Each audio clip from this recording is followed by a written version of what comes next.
उत्तर प्रदेश सरकार के खेल एवं युवा कल्याण विभाग राज्य मंत्री गिरीश चंद्र यादव पहुंचे महोबा। दिए निर्देश, सरकार की मंशा के अनुरूप कार्य करें अधिकारी। मंत्री जी के भ्रष्टाचार पर जीरो टॉलरेंस की नीति पर कार्य करने के निर्देश।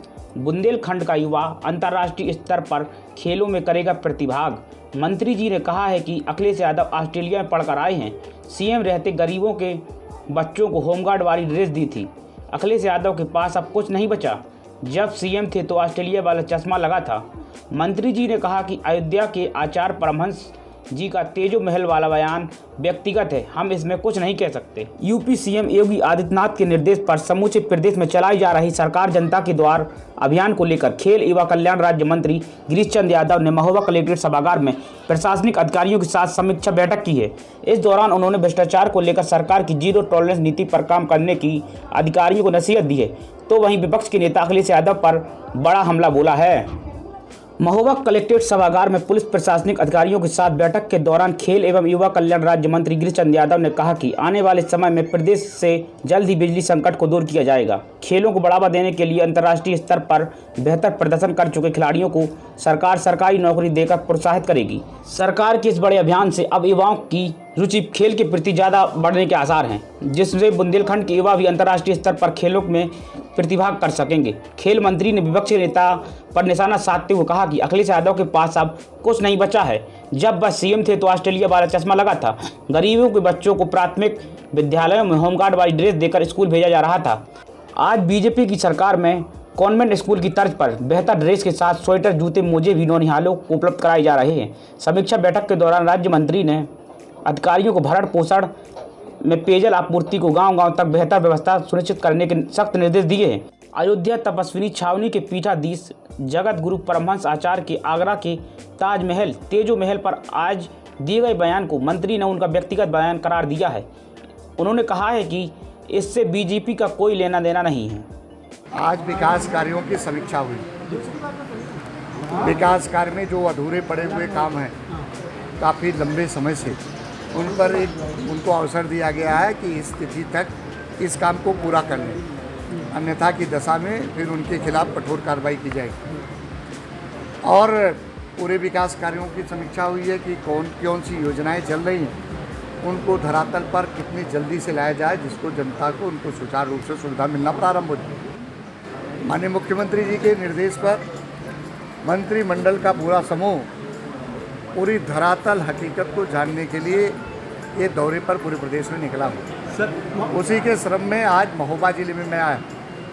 आज हमने अभी हमारे जनता जो आई हुई थी, हमने डाक बंगले में जनता जो आई हुई थी उनसे उनकी समस्याओं को सुना, अपने जनप्रतिनिधियों को सुना, और उसके बाद हमने संगठन को भी बात सुनी। उन सब के निष्कर्ष के बाद हमने विभाग कार्यों की आज समीक्षा की है और सभी विभागों के अधिकारियों को इस बात का निर्देश दिया गया है कि पूरी गुणवत्ता के साथ समय सीमा के अंदर उन सभी कामों को पूरा कराएं।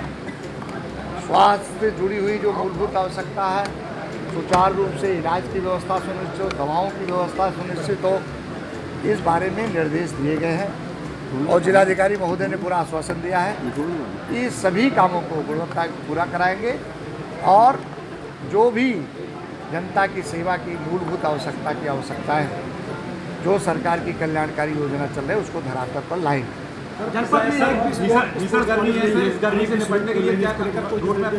स्पोर्ट कॉलेज के विषय में भी चर्चा हुई है, जमीनों के बारे में चर्चा हुई है।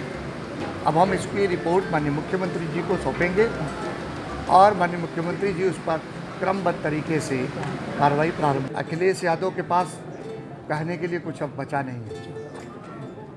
अखिलेश यादव के तो जब मुख्यमंत्री थे तो ऑस्ट्रेलिया वाला चश्मा लगा था।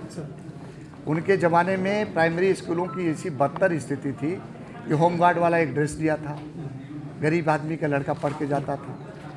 प्राथमिक स्कूलों में शौचालय नहीं थे, प्राथमिक स्कूलों में जीर्ण शीर्ण व्यवस्था थी, छतों उनकी बिल्डिंगें जर्जर स्थिति में थी। आज माननीय मुख्यमंत्री जी की कृपा से ऑपरेशन कायाकल्प के माध्यम से स्कूलों का जीर्णोद्धार हो गया। आपने देखा होगा कितना बड़ा परिवर्तन है स्कूलों में। वहाँ शौचालय हो गया, बिजली के कनेक्शन हो गए, फर्श बन गई। और बड़ा परिवर्तन है। स्कूल में, प्राथमिक स्कूल में पढ़ने वाले बच्चे, उनको कॉन्वेंट की तर्ज पर 2 ड्रेस दिया गया, उनको जूता मोजा भी दिया गया, जाड़े के समय उनको स्वेटर भी दिया गया। ये परिवर्तन अखिलेश यादव को नहीं दिखाई पड़ा, क्योंकि वो ऑस्ट्रेलिया में पढ़ के आए, तो उनको ये दिखाई नहीं पड़ेगा। और आज मैं इस बात को कहना चाहता हूँ कि आज गुंडे माफिया, जो अराजक तत्व तो लोग थे, जो प्रदेश की कानून व्यवस्था को अपने हाथ में लेकर काम करते थे, उनसे पूरी तरह से मुक्ति मिल गई। आज गुंडे बदमाश ऐसे लोग या तो प्रदेश छोड़कर बाहर चले गए, या तो अपनी जमानत को निरस्त कर करके जेल में चले गए। तो ये परिवर्तन है। उनके ज़माने में सांसद और विधायक मंत्रियों के आवासों पर घुमा करते थे और रहा करते थे, कोई कार्रवाई नहीं हुआ करती। बिजली की किल्लत बड़ परेशान है, ऊपर से आप बिजली की किल्लत है, उस समस्या का हम लोग अतिशीघ्र समाधान करने जा रहे हैं। माननीय मुख्यमंत्री जी ने उस पर कड़े निर्देश जारी किए हैं और उस पर सुचारू रूप से प्रबंध की व्यवस्था चल रही, अतिशीघ्र करेंगे। और 5 सालों के आपने अंदर देखा, बिजली की निर्बाध रूप से बिजली आपूर्ति की गई, कोई संकट नहीं है।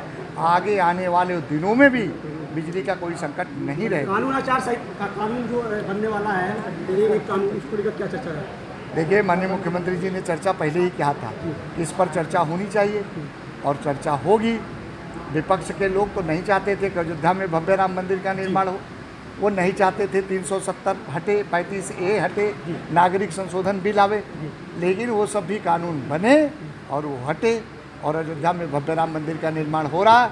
निश्चित रूप से इस पर भी चर्चा होगी, बहस होगी। मैं आपको बता देना चाहता हूँ, मैं चूँकि मैं उस विभाग का मंत्री हूँ, ग्रामीण अंचलों में हमारे जो नवयुवक मंगल दल थे, महिला मंगल दल थे, उनको हम सक्रिय कर रहे हैं। और ग्रामीण स्तर में, ग्राम पंचायत स्तर में जो हमारे वहाँ आरक्षित भूमि है खेल के लिए, उनको हम पूरी तरह से ग्राम विकास विभाग की तरफ से पंचायती राज विभाग खेल के मैदान को सुसज्जित कर रहे हैं। वहाँ जो भी खेल की आवश्यकता है उनको पूरा कर रहे हैं और इस युवक मंगल दल को खेल के लिए उनको प्रोत्साहित करने के लिए उनको सामग्री भी वितरित करने का काम कर रहे हैं। निश्चित जाएंगे। खेल की दृष्टि से अभी आप समझिए, हमारी सरकार आई, हम लोगों ने 3 स्पोर्ट कॉलेज बना रहे हैं और पूरे इतने दिनों की सरकारें चली, एक भी विश्वविद्यालय नहीं था। मेरठ में हम मेजर ध्यानचंद के नाम से मेरठ में खेल विश्वविद्यालय की स्थापना करने जा रहे हैं, 700 करोड़ की लागत से बनने जा रहा है। तो और एक अच्छी बात आपको बताना चाहता हूँ, हमारे जो अंतर्राष्ट्रीय खिलाड़ी हैं, राष्ट्रीय खिलाड़ी हैं, जो उन्होंने पदक जीता है, उनको सरकारी सेवाओं में सेवायोजन नहीं मिलते, सरकारी नौकरियां नहीं मिलती थी। हम इसको कानून बना कर लेकर आ रहे हैं। 24 ऐसे स्थानों पर 24 जो अन्य विभागों से हमने रिक्तियाँ ली हैं, उनको हम सरकारी नौकरी देने जा रहे हैं। ये बड़ा काम कर रहे हैं जिससे खेल जगत में हमारे युवा जुड़े। महिला जिला अस्पताल के सामने डिजिटल एक्सरे, अल्ट्रासाउंड मशीनों की और साथ ही मेडिकल स्टोरों की संख्या लगातार बढ़ती जा रही है। जो जिनका रजिस्ट्रेशन भी नहीं है वो भी लैब खोले हुए हैं। इस तरह क्या निर्देश आपको प्राप्त हुए मंत्री जी के और किस दिशा में काम करेंगे? मंत्री जी का निर्देश प्राप्त है कि बाहर से कोई भी दवाई न लिखी जाए और एक डॉक्टर का नाम इन्होंने लिया है, हम उसकी समीक्षा करेंगे, उनको जाएंगे, देखेंगे।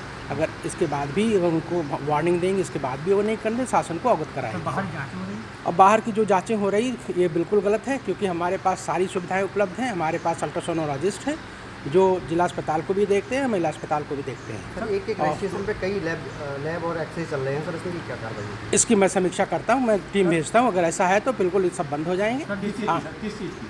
अगर किसी भी तरह से अगर अवैध कोई चल रहा है, कोई अगर अल्ट्रासाउंड सेंटर चल रहा है या कोई तो उसको हम जरूर देखेंगे। कोई नहीं चलेगा। जो महिला अस्पताल के सामने लैब, अल्ट्रासाउंड और डिजिटल एक्सरे वगैरह है, क्या ये मानक के अनुसार चल रहे हैं?